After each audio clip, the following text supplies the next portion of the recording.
Pozo, líder! Pimenta jurídica ou pimenta política? Apresentação, o mais lindão do programa. Ô, Leandro, obrigado, cara. Você anotou isso aqui, valeu, gostei. Tema. CNJ suspende posse de juiz supostamente branco que se declarou negro. O conselheiro Luiz Felipe de Melo Filho, do CNJ, suspendeu cautelarmente a posse do advogado Tarcísio Francisco Regiane Júnior como juiz substituto do TJ Rio de Janeiro, na vaga destinada a pardos e a negros. O pedido foi feito pela Associação Nacional de Advocacia Negra, ao afirmar que o candidato é indiscutivelmente branco. O candidato foi aprovado no 48º concurso para ingresso na magistratura de carreira do TJ do Rio e seria empossado nessa quinta. 19. Ao deferir liminar, o conselheiro considerou que há fortíssimos indícios de que o candidato que se declarou preto ou pardo para concorrer às cotas é, em verdade, branco. O conselheiro destacou que o mesmo candidato recebeu recusa como cotista em outros concursos pelo mesmo motivo. Para ele, as acusações são graves, visto que o desrespeito à reserva de vagas para negros revela-se prejuízo à política desenvolvida pelo CNJ. Fonte Migalhas, publicado no dia 19 de maio de 2022. E aí, doutores, o CNJ agiu de forma correta? O que vocês entendem por cota racial? Não, é isso que deixa esse programa rico. Essa riqueza de debates e de pensamentos diferentes também. Isso é muito legal. Porque a gente não pode deixar passar a piada, né? A piada. Vamos deixar ela. Olha só quem está assistindo, ó, Marcelo Poli, presidente da Comissão de Assuntos Raciais da OAB Minas Gerais, hein? Aí. Doutor Marcelo Collin, grande abraço. Tive a oportunidade de participar de uma reunião com ele.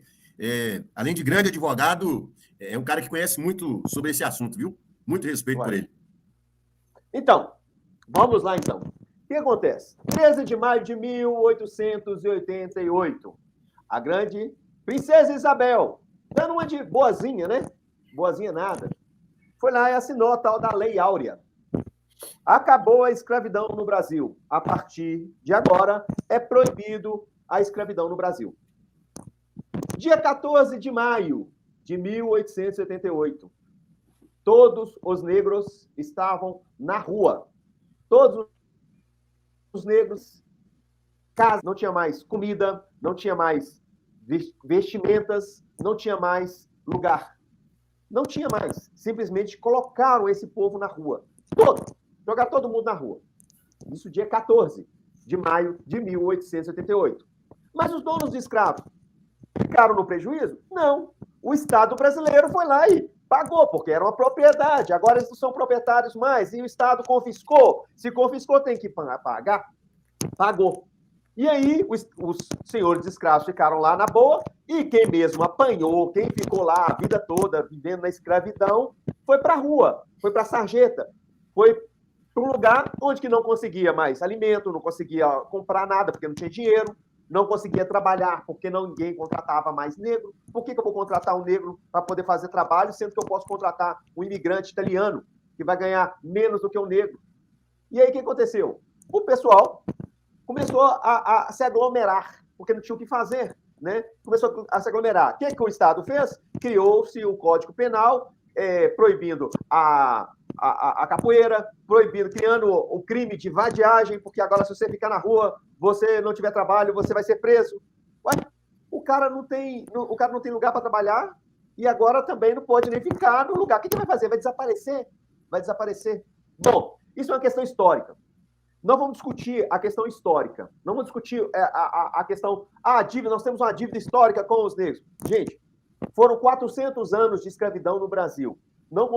A gente não vai conseguir mudar uma cultura de escravidão de 400 anos em um ano, em um século, em 100. Então, 4 séculos por um. Só temos um século só.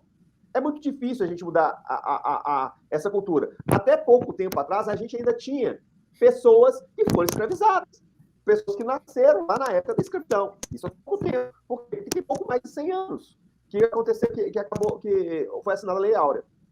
E aí, um amigo vira e fala assim, não, a questão é a capacidade da pessoa. A questão é, quem quiser trabalhar, entendeu? Quem quiser estudar, o cara estuda. O cara estuda e ele consegue vencer. Ele consegue ir para a universidade. Eu vou falar com você o seguinte, eu vou colocar um exemplo que acontece na minha casa, ok? A minha filha estuda numa escola particular. Conversando com a minha filha, Perguntei a ela minha filha está no quinto ano, quantos amiguinhas negras ela tinha? Quantos amiguinhos pretos ela tinha na escola? Não tem nenhum preto na sala dela. Nenhuma preta na sala dela. Nenhuma. Aí, escola particular. Aí você vai lá em Nova Contagem. Essa mesma escola tem uma unidade lá em Nova Contagem que ela tem que bancar, né? Ela tem que ela dar a contrapartida, porque ela é uma escola religiosa. Aí tem que dar a contrapartida. Ela tem... como é que a PUC é? Ela tem... Esqueci a palavra que fala. Ela é filantrópica. Igual a PUC. Aí ela tem que dar a contrapartida. A contrapartida que ela dá é o quê? Montou uma escola lá em Nova Contagem. Agora eu te pergunto, quantos negros tem lá na escola que ela faz lá de graça? Né? E por que foi Nova Contagem? Que é 27 quilômetros da cidade industrial. Né? Para não atingir o pessoal de Belo Horizonte. Para não atingir o pessoal de Belo Horizonte. Ninguém de Belo Horizonte mandar os filhos deles para lá. E aí lá tem negros. E lá a maioria é negra. A maioria é negra. Por quê? Porque é um bairro pobre. Aí a gente vai falar assim, poxa, mas essa que a pessoa estudar, a pessoa tem capacidade. Como? Como é que a pessoa vai estudar? Como é que a pessoa vai ter essa capacidade de estudar se ela tem fome? Se ela não consegue nem comer? Se ela precisa trabalhar, eu estou falando de crianças, tá? Ela precisa ir para o sinal, trabalhar, para poder comer. Como é que ela vai ter oportunidade? Ah, não, ela tem a oportunidade de estudar, todo mundo tem a oportunidade de estudar. Como? A questão é justamente como. Pega uma escola pública e uma escola particular. Você vai ver como é necessário destruir a questão pública, ela ser ruim para vender a escola particular. Então, é necessário fazer isso. O Estado, a economia de mercado, o livre comércio faz isso. Nós temos que destruir o público para poder vender o particular. E aí, quem está lá no público? Quem está no público são as pessoas de baixa renda, que não têm condições de arcar com o particular, são, a maioria, 80% de negros. Se você pegar uma foto, eu vi uma foto no Instagram esse dia para trás, tinha lá a formatura de médicos, né? Na formatura de médico não tinha nas classes nenhum negro. E aí tinha a formatura lá do pessoal que trabalhava pro caminhão de lixo, para ser coletor, né? Lá no lixo. 90% era negro. Uma infância humilde, tá? Também uma infância bem humilde. Minha mãe recebia, na época de infância, tinha os tickets de leite que a gente recebia da LBA, de uma vitamina que era muito gostosa, essa vitamina. Todo mundo adora essa vitamina, que é gosto de infância.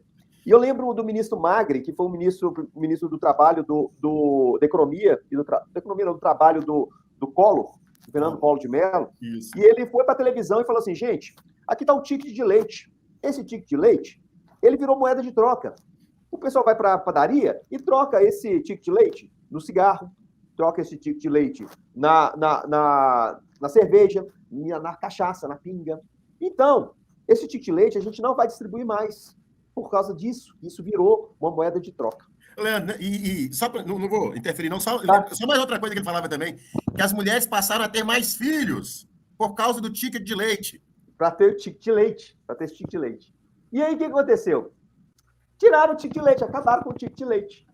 Porém, minha mãe precisava do ticket de leite para me alimentar, para alimentar o meu irmão. E nós, como ficamos, né? Por causa de uso lá, que fala de uso, aí pode tirar de todo mundo. Era exceção explicando a regra. A questão é justamente essa. Quando você pega lá um valor, R$400, e vou distribuir para todos os brasileiros esses R$400, todo mundo vai ter direito a R$400. Vai ter família que vai ficar bacana, beleza, eu estou recebendo R$400 aqui e eu preciso disso aqui para me alimentar. Vai ter família, tipo Luciano Huck da vida, né?